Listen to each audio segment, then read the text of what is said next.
بسم الله الرحمن الرحيم. السلام عليكم اعزائي المشاهدين، مرحبا بكم في قناتي كويزين اسماء براد. ان شاء الله كامل تكونوا بخير على خير ان شاء الله، وتكونوا بصحه جيده.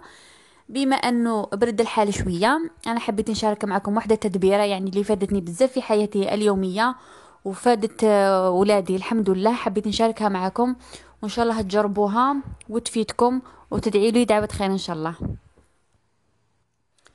اذا واش نحتاجو في هذا الوصفه؟ نحتاجو زيت زيتون، كميه من زيت زيتون، من الأحسن تكون في قلعة زجاجية. ونحتاج أيضا إلى فصوص الثوم، يعني الثوم حسب كمية زيت الزيتون اللي عندك. كما أنا عندي هنايا تقريبا 500 مليلتر، ندير فيها ربع فصوص ثوم. وش ندير لهم؟ نثقبهم بالموس، نحكم بالحبة ونثقبهم كامل من كل الجوانب. لاحظوا معايا.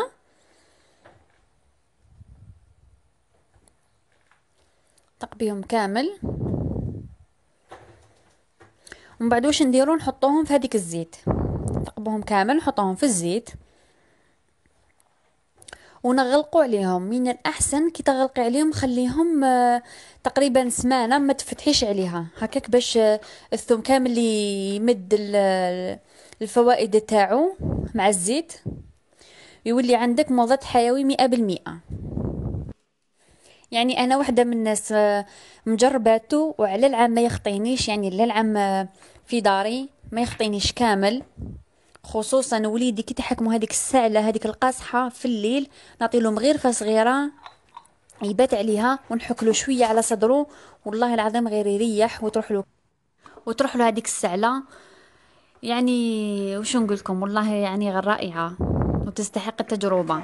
وبالنسبه لي انايا شعري كان يطيح بزاف مع الحمل والرضاعه، كان يطيح لي بزاف. ملي بديت ندلو زيت زيتون مع الثوم صدقوني والله غير ريحت، ما ولاش يطيح لي، وريحت من تساقط الشعر نهائيا الحمد لله يا ربي. كيما شفتوني انا اني كملت حطيت الثوم تاعي مع الزيت غلقته. دوكا هذيك القرعه نخبيها على جهه، وهذه اللي راكم تشوفوا فيها انا للعام ما تخطينيش، هاني حطيت هنايا في الكوزينه يعني الاستعمال اليومي. كما تاع شعري انا مخليتها على جهه، تاع وليدي مخليتها على جهه، وتاع طياب مخليتها على جهه. تحبوا ثاني كيف كيف طيبوا بها، يعني ما تخافوش هذيك ريحه تاع زيت الزيتون تروح. يعني الثوم يغلب عليها. كاين بزاف ناس ما يحبوش ريحه زيت الزيتون، بصح ما كاش كيما حاجه طبيعيه. وبهذا نكون وصلت لاخر لا فيديو ديالي. ان شاء الله ربي يحفظكم من كل سوء، وتهلاو في روحكم بزاف، وتهلاو في صحتكم وفي صحه اولادكم.